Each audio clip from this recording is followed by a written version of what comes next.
WJTS News, I'm Prisma Lopez-Marin. Thank you for joining us. Deputies of the Du Bois County Sheriff's Department have confirmed that they are conducting a death investigation where they say an adult male was found deceased on Wednesday evening by residents of a property located along 600 North, about 2 miles north of Jasper. Just after 6:15 p.m., deputies responded to the scene where they say the male, who has yet to be identified, had been located near a lake on the property and say he was obviously deceased. The investigation is ongoing and is pending an autopsy and toxicology testing. A release from the Sheriff's Department says the death is not believed to be criminal in nature, or no foul is suspected at this time. Hayesville first responders, Memorial EMS, Indiana conservation officers, and personnel from the Du Bois County Coroner's Office arrived on scene to assist. A Jasper man escaped injury when the semi he was driving struck power lines and snapped a utility pole in Fernan Wednesday afternoon. Just before 3 p.m. yesterday, Fernan police were called to an area along West 16th Street where police say a tractor-trailer driven by 52-year-old Stanley Gilbreth of Jasper struck power lines and snapped a utility pole, which police say landed on top of the semi-tractor-trailer at that location. Police say the tension from the first down power line then snapped a second utility pole further west on West 16th Street as well. Now, while Fernan utilities were securing the first pole to remove it from Gilbreth's semi-tractor, police say the second pole then fell to the ground, completely releasing the line tension. They say lines then fell onto a passenger car owned by Bradley Wenthold of Huntingburg, causing minor scratches to his car. Damages to the semi owned by International Paper of St. Anthony was listed at $700, while damage to Wenthold's car was estimated at $1,000. Once again, no one was injured and no charges were filed. Tuesday night, Huntingburg City Attorney Phil Schneider told the Huntingburg Common Council he recently reviewed a potential amendment that probably is needed for the city's current firearms and weapon ordinance. Before the council motioned for the city attorney to draft repeals to the guns ordinance, which prohibits the use of firearms on Huntingburg's lake property. Attorney Schneider explained that with or without Huntingburg's ordinance, the state still has regulations in place to prohibit recklessness behavior when firearms are in use. This means that the current ordinance that indicates that firearms are not allowed to be used within city limits is not parallel and considered to be in conflict with state law. During a discussion between council members and Attorney Schneider, it was learned that according to the state, firearm regulations should not be carried out individually by each city. Huntingburg Mayor Denny Spinner further explains recommendations from Attorney Schneider in regards to the potential amendment or repeal of firearms regulation discussed with the council. Recently, the state legislature did some changes in state law regarding the use of restriction of firearms in cities, and it has come to our attention that some of our ordinances may be in conflict with what the current state code is. So City Attorney Phil Schneider tonight presented to the council areas where there are two ordinances that we are now apparently could be in conflict with what the current state law is. So there was discussion this evening on how to best approach that issue, where state law does supersede local law, and we believe that the comments from the attorney was that should these instances be repealed in our own ordinances, the state law would take precedence anyway.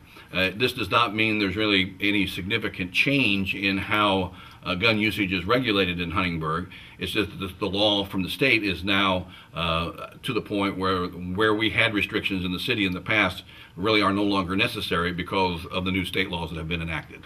Mayor Denny Spinner adds that the council wants to take the best approach as far as where state and law does supersede local law.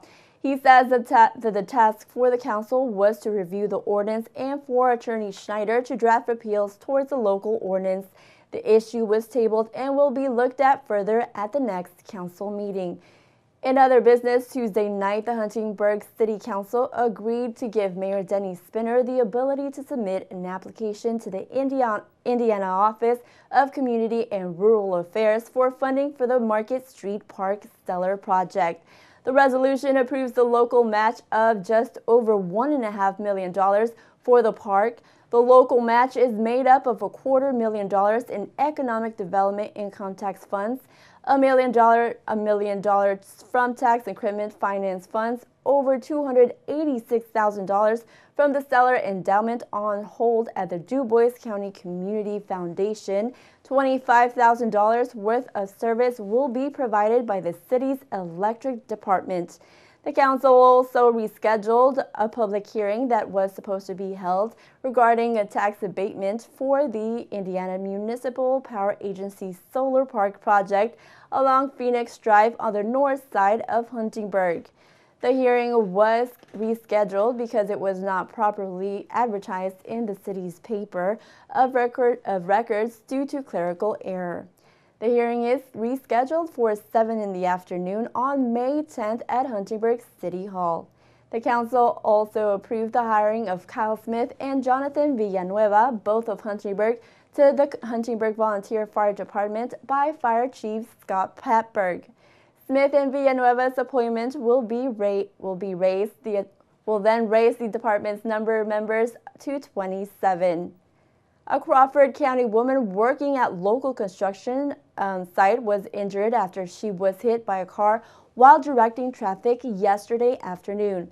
Just after 2:15 p.m. on Wednesday afternoon, Jasper police say 25-year-old Holly Longy of Fernan was eastbound on 1st Avenue in Jasper when she stopped at the intersection with U.S. Highway 231.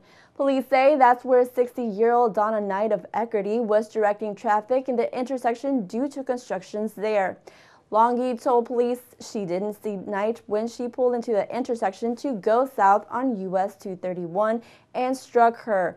A Jasper police report says Knight complained of right leg and shoulder pain and was taken by ambulance to Memorial Hospital.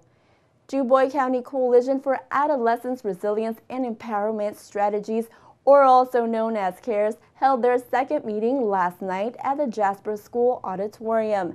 The community meetings are an opportunity to learn more about alcohol and drug use among youth, how to talk to youth about these issues with substance use, and ways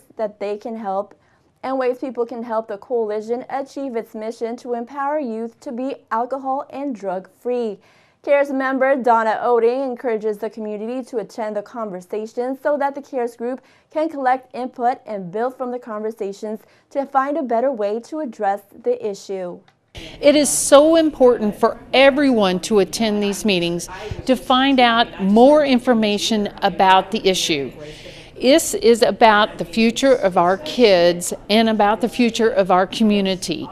The issues that are impacting our children and our youth right now are going to impact their future, their success, and the success of our community. Without us becoming involved, we cannot help shape them and make their lives better. Parents, grandparents, community members, and those who work with youth are encouraged to attend.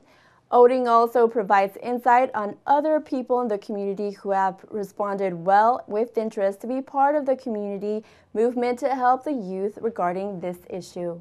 The community partners that are now collaborating with Du Bois County CARES, and we have over 13 sector representatives on this organization, has been highly commendable to what we are trying to do. The feedback I've received after both of these meetings has been nothing but complimentary and just really appreciative of the fact that we are bringing this subject to the public and trying to address this issue.